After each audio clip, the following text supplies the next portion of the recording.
Z Débrief, en partenariat avec InmacWstore.com, le spécialiste de l'équipement informatique pour les professionnels.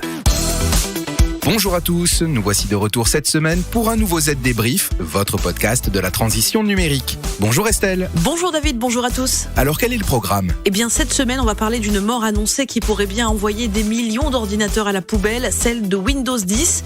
Un point en sécurité sur les mots de passe les plus utilisés dans le monde, ce n'est pas brillant. On va parler aussi des conséquences du rachat par Bouygues Telecom de nombreux opérateurs virtuels présents sur le marché français. Des conséquences sur les offres notamment. Il sera aussi question d'une success story nommée TikTok qui pourrait bien atteindre les 1,5 milliard d'utilisateurs actifs l'an prochain. Dans notre chronique pratique, pas de conseil cette semaine sur l'utilisation de matériel siglé Apple, non David, mais un bon conseil de lecture pour mieux comprendre le métier de délégué à la protection des données, un rouage essentiel de la gestion des données personnelles en entreprise. Et pour finir, Louis Adam de la rédaction de ZDNet nous expliquera pourquoi le protocole HTTPS est devenu le garant universel du chiffrement sur le web.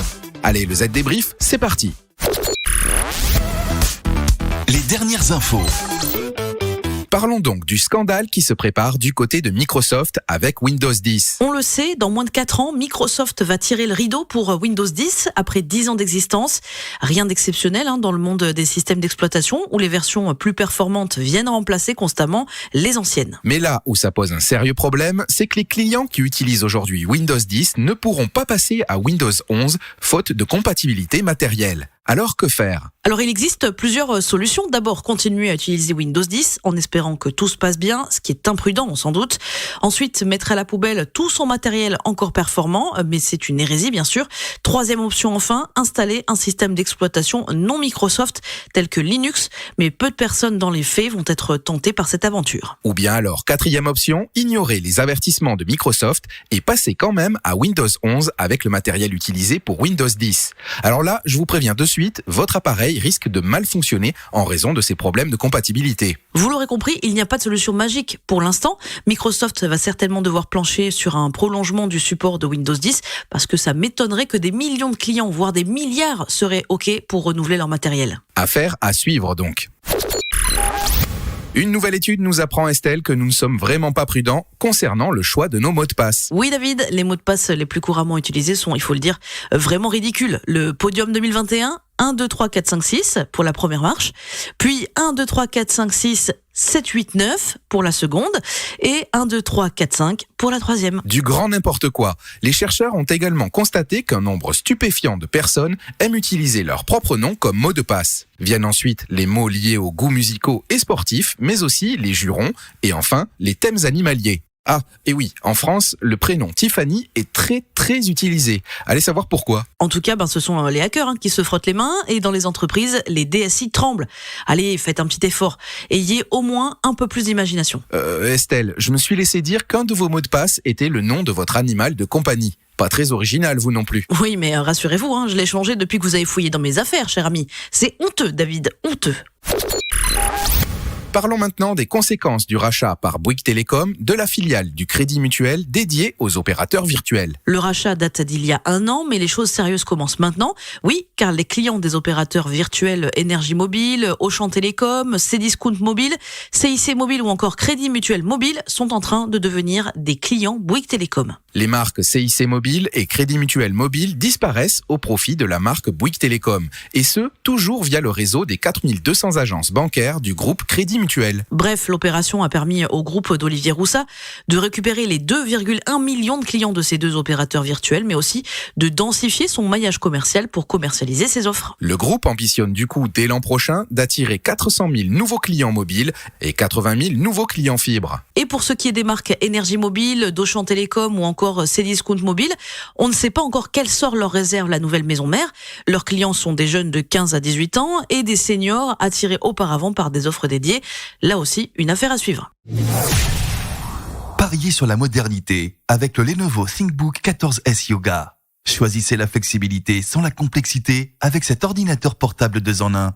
Léger, mince et puissant, il offre une grande facilité d'utilisation grâce à ses 4 modes de travail. Portable, tablette, tente ou présentation.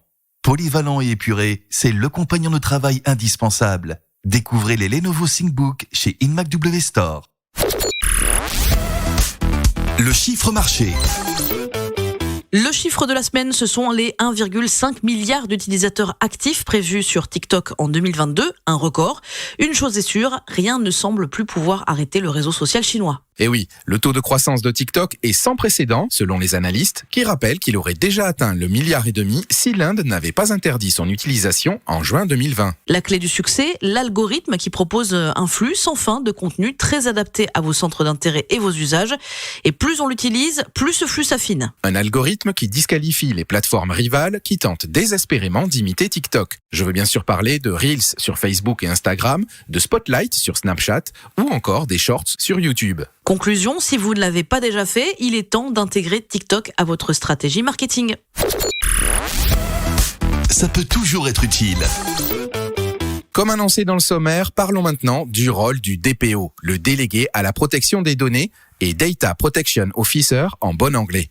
La CNIL vient de lui consacrer un guide. Depuis 2018, année d'entrée en vigueur du règlement général sur la protection des données, le fameux RGPD, ce délégué occupe un rôle central dans la gouvernance des données personnelles. Quelles sont ses missions et ses fonctions ? Vous allez le découvrir en feuilletant ce guide qui parle du rôle du DPO, sa désignation, de l'exercice de sa fonction, etc. Un guide à télécharger sur CNIL.fr et le lien de téléchargement est à retrouver sur zdnet.fr.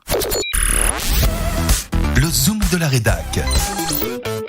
Et pour finir, le zoom de la rédac, on parle encore de cybersécurité, non pas de mots de passe comme tout à l'heure, mais de chiffrement sur le web via le protocole HTTPS, un protocole qui doit son succès à un projet lancé par l'organisation Let's Encrypt, projet qui a tout simplement changé la face du web.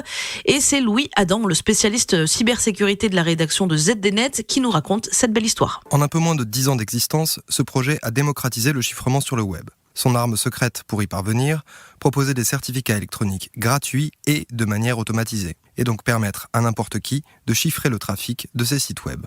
Car cela fait 30 ans que l'on sait chiffrer les échanges sur le web, notamment via le protocole HTTPS. Cela permet d'empêcher l'interception des données échangées entre un utilisateur et un site web. Le cœur de ce protocole, ce sont les certificats électroniques émis par des autorités de certification. Mais Louis, qu'est-ce qu'un certificat électronique ? C'est un document numérique comparable à une carte d'identité. Et le rôle d'une autorité de certification est à la fois de fournir cette pièce d'identité et de s'assurer de l'identité du détenteur. Des vérifications qui peuvent aller jusqu'au coup de téléphone afin de s'assurer que l'organisation qui demande un certificat est bien réelle. De nombreuses autorités de certification existent. Ce sont des sociétés commerciales qui vendent leurs certificats et elles ont amassé des fortunes en le faisant. Sauf que l'arrivée de Let's Encrypt sur le marché des autorités de certification va bouleverser cette situation. L'idée de génie, proposer des certificats électroniques accessibles à tous. Contrairement à ses concurrents, Let's Encrypt n'est pas une société commerciale. Ces certificats sont gratuits et faciles à mettre en place et elles n'en s'embarrassent pas de vérification avancée sur l'identité des demandeurs de certificats. C'est ainsi que Let's Encrypt est devenu l'acteur majeur des autorités de certification. Et c'est aussi comme cela qu'en 5 ans, l'utilisation du protocole HTTPS est passée de 50% à 95% sur les sites web. Alors, quel est le revers de la médaille, la face sombre de Let's Encrypt ? Déjà, son rôle de plus en plus central. Quand Let's Encrypt rencontre des problèmes, c'est potentiellement un très grand nombre de sites et de services qui peuvent être affectés en cascade.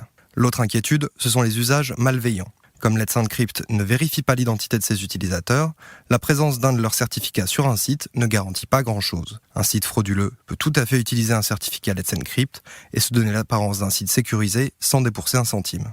Mais sans Let's Encrypt, la technologie HTTPS serait restée un privilège réservé aux entreprises ayant les moyens de se l'offrir. Et voilà, normalement on a fait le tour du sujet. Pour en savoir plus, rendez-vous sur zdnet.fr. Merci Louis. Et voilà, le Z débrief, c'est fini. Rendez-vous dans une semaine pour un nouvel épisode. Encore une fois, pour n'en manquer aucun, abonnez-vous sur Spotify, Deezer ou Apple Podcast. Et n'hésitez pas non plus à nous écrire sur le site zdnet.fr ou à nous interpeller sur les réseaux sociaux. Petit rappel aussi, le ZDTech, le podcast de la rédaction de ZDNet, vous attend tous les matins dès 8h pour faire le point sur un sujet d'actualité du monde de l'IT et des telcos. Et puis, si vous aimez le Z débrief et le ZDTech, parlez-en à vos amis et dites-le nous en laissant des petites étoiles ou un commentaire sur votre application préférée. À la semaine prochaine. Bye bye. Z Débrief, en partenariat avec InMac WStore.com, le spécialiste de l'équipement informatique pour les professionnels.